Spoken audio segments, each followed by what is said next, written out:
Absalom aka, shu kuni 3 tillik motor ko'rdingiz. Hammasidan kraska chiqdimi? Uchalasidan ham kraska chiqdi. Hammasini, bittasini orqa krylosida, bittasini kapotida, bittasini uni ham orqa krylosida petno и porogida petno chiqqan. U videosini qo'yganmiz. Uchalasini ham borgan, dogovor qilgan, pulini bergan, mashinani birinchi mashina uyga olib ketgan.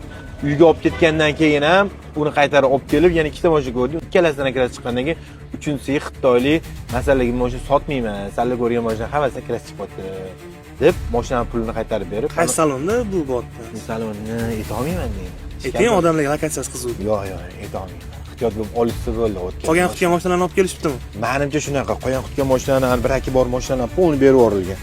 O'zi hammasida petno chiqmaydi-yu. Bizga ishonmadi-da, o'zini ustasiga olib bordi, ustida o'tirdi. O'zini ustasi ham ko'rib, o'sha salonning ustasi ham ko'rib, "Ha, bunda petno bor" deb aytdi. Bizga ishonmadi. 3 ta mashina kraska chiqqandan keyin.